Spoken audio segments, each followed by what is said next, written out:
Morning. So, just come outside. It's quite mild today. It's quite a nice day. Weather's dry at least. It's all a bit soggy and muddy around the yard now from the snow the other day, so we've got that to sort out.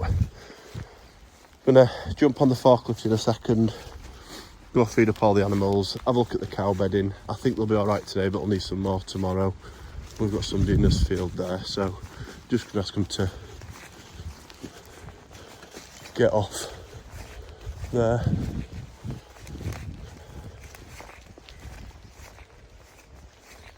Honestly.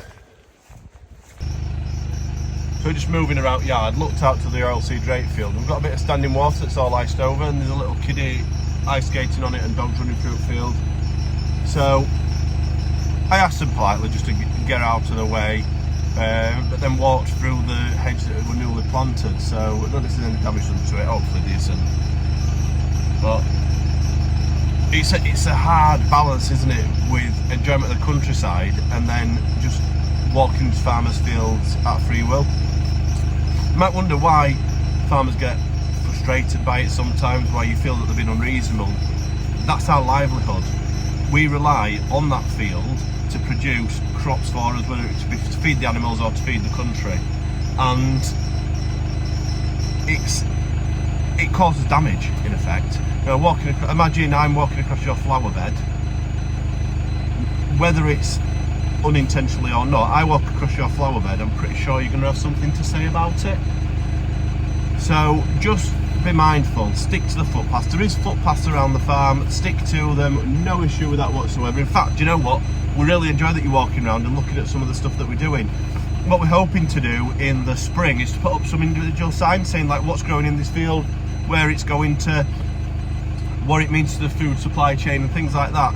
So that if you want to come enjoy your cuppa at the cafe, you can have a walk out the back of the farm, use the public footpaths and have a little walk around our farm. You'll see where the next flower mixes are, you'll see where the buffer strips are.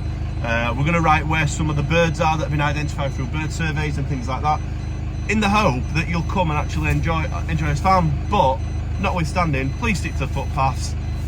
I don't walk across your gardens, please don't do it to ours. Forklift started first time, so today is a good day. Although I did try and move the tractor with the snow plough from round front and batteries died on it, so I don't know if there's some sort of you know, like leakage with electrical system, because there's no reason at all that it should have lost battery. It's a new battery on that one. If you remember, I took it off the middle tractor to put it on there. Now ironically, the tractor that were on it that I couldn't get it to start with is now on the middle tractor. That's just started up first time and I've been able to move it out of the way, so there's obviously something more with the electrics on that tractor, I think. Look who we have there, look. There's naughty sheep from yesterday. Look who we have down there, look. The sheep that went in yesterday. I'll have to get these two moved down, bring some food in and they'll follow me down, all being well. Look at the crazy ducks. I love how they waddle. Here goes nothing. Attempt 3 to get these down into the bottom. I need to get them down there so that I can go chuck them a bale of hay in. I don't particularly want to drive the forklift in while they're in the field because they'll get out, won't you? Come on. Let's see if they'll follow me. Come on. Problem is when I get down there, I tied the gate together yesterday, didn't I? So I'm going to have to try and work that out without getting all the rest of them out and just getting these two in. Wish me luck. Only gone and done it. No sheep in the wrong areas. Come on. Absolute disaster. It's fallen off my forks. Now luckily it's just at the hole now, so hopefully I can flip it up. For God's sake. I won't even mind, I don't even know how it's come off. Here goes nothing.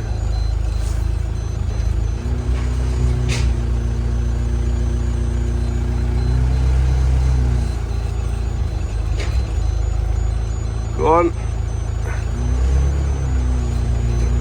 Go on.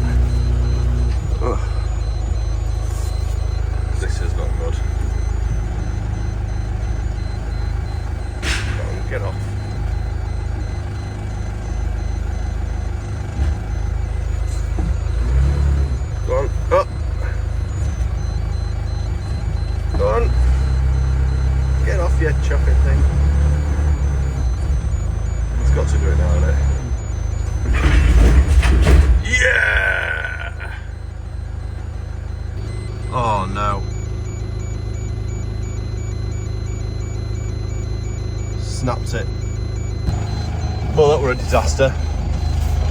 After my earlier escapade, you would think that I'd now, you know, if I was to be moving a hay bale, you'd use a spike, wouldn't you? Oh no, it's going for it. It'll drop off this, no doubt, and roll halfway down field. So I'm taking this one down to the sheep, just because there's not a lot of grazing down there for them. If I get it down there, I'm going to stop recording, I'm going to really concentrate. I've only gone and made it. Let's get it off here now without squashing sheep, because they all like to obviously stand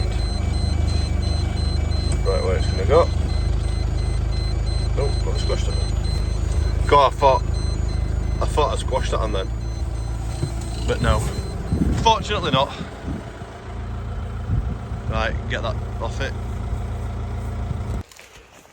Could have a walk and take a little look at some of the RC drape out the back. Still looking all right. Looks like it's weathered well. Actually got a really good coverage all the way across the field, all barring a couple of minor patches. I think we'll absolutely take that. I'll turn the camera on and you can have a look.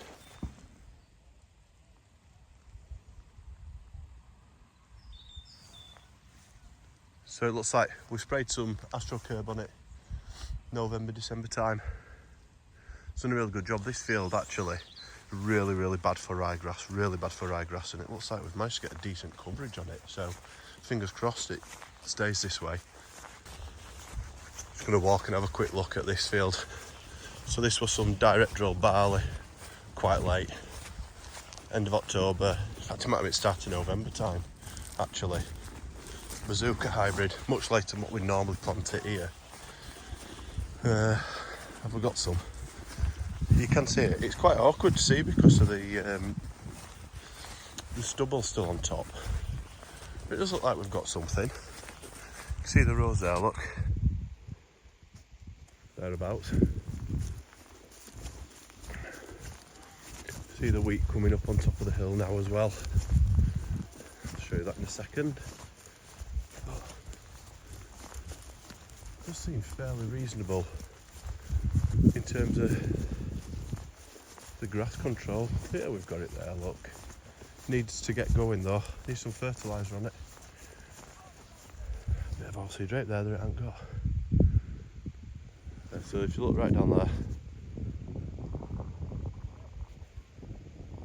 looks like a quad's been riding around that, doesn't it?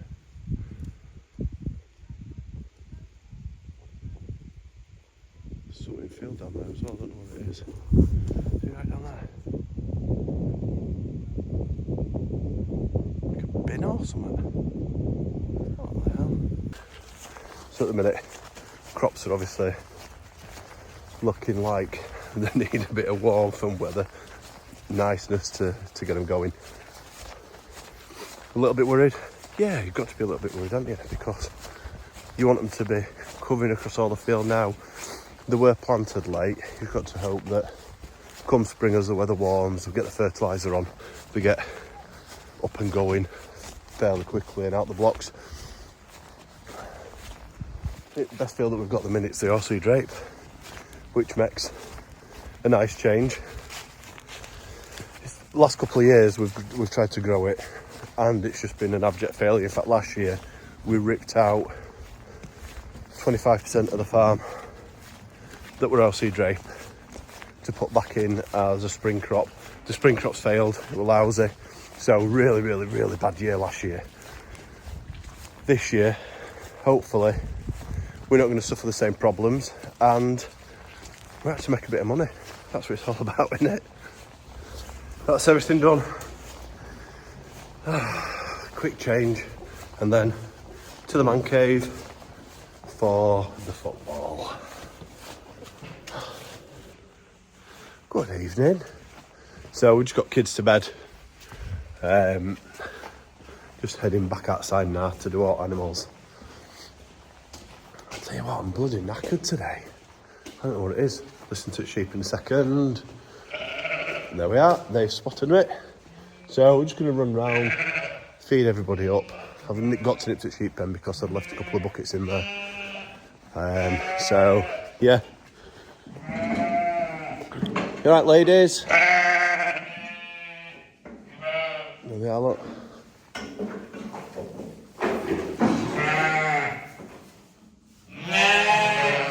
So, grab the feed buckets, we'll feed them all up and bed them down for tonight.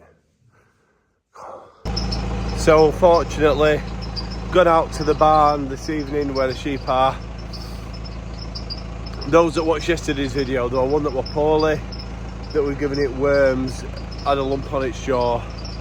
Unfortunately, that lamb's passed away, which is, it's sad. It's frustrating because, you know, that lamb's coming up to about 11 months old now, something like that. So we've lost it to sell, but not only that, we've nurtured it. It's been out on another farm, it's been loved, it's been looked after, and it didn't make it. And every time a lamb or a sheep or anything dies, you always question, was there anything that we could have done different? Have we got something wrong? What can we do to improve it?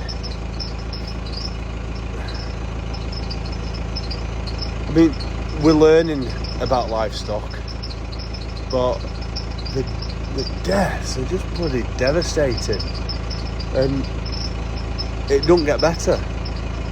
You know, every time you think, oh, it were all right this morning when I went in, it was perked up, it was stood up. I think, right, that's going to make an improvement, that. This week we've lost 2. Right. What's going on? So, what we'll do a fecal egg count tomorrow. We'll understand what worm burden we've got, and then we'll treat them for that. But it's soul destroying. One thing that I will say, however, despite all the sadness, despite all the frustration, there is one animal that will always be so pleased to see you. You ready?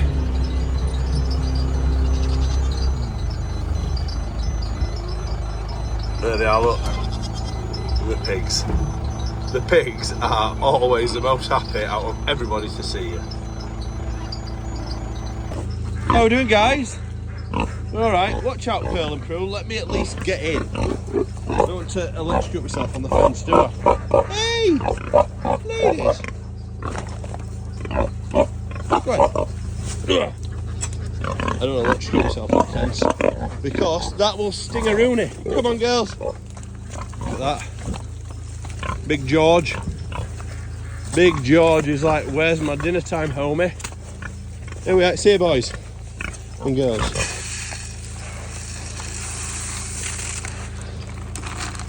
I think George got the memo. George P. Come on, buddy. Yeah.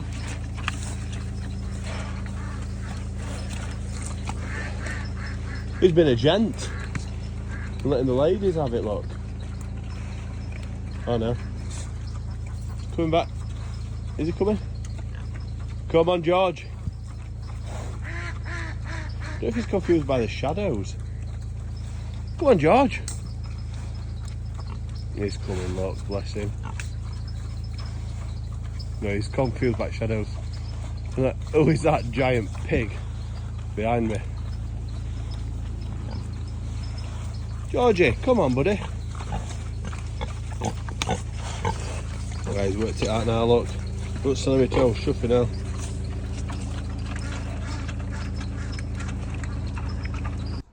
So that's it. All the animals are fed. I dropped a couple of buckets off the forklift somewhere as I was doing my rounds, so I'll have to find them in the morning. What we've got in store tomorrow? Well, we've got a few little bits, to be honest with you. We've got a meeting about selling our meat direct. So, in essence, once we've got the cafe open, we should be able to have a counter and be able to sell all our own produce, which is really exciting. We've got more work to do with the cafe. And then we've got a field that we're renting at the moment, or 2 fields that we're renting that just need some fencing doing. So hopefully we're going to go get that fencing in, and then we can move some of the cows out from inside the barn back outside, and let them onto a bit of grass, and then fuel the little bits and pieces tomorrow. But that's the main bit. Right, I've got a serious question for you. Listen, my wellies, absolutely one of the most comfortable wellies I've ever worn. That is a given. How the hell do you get them off if they've got mud on them?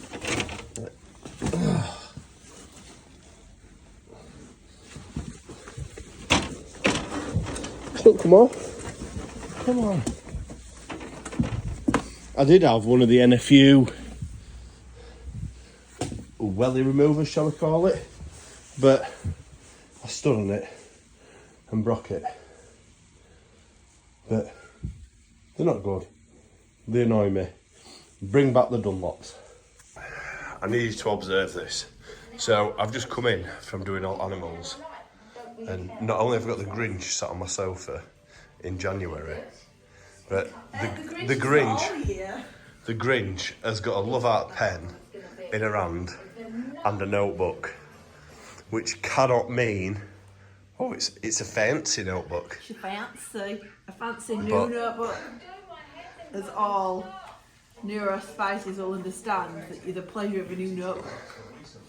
I mean, we won't fill it. There could be anything written in there. Oh no, look what I've done. Yeah. I've written upside down at the back. So, Arthur Cameron, your notebooks are really good. They're better back to front than they are front to back. Oh, man. So, go on, what's in your notebook? I'm not at the liberty to discuss right yet. I'll tell you later. Her notepad's upside down, but she's not at the liberty to tell us, so we'll look forward to that one tomorrow. If you liked that video, thumbs up and subscribe.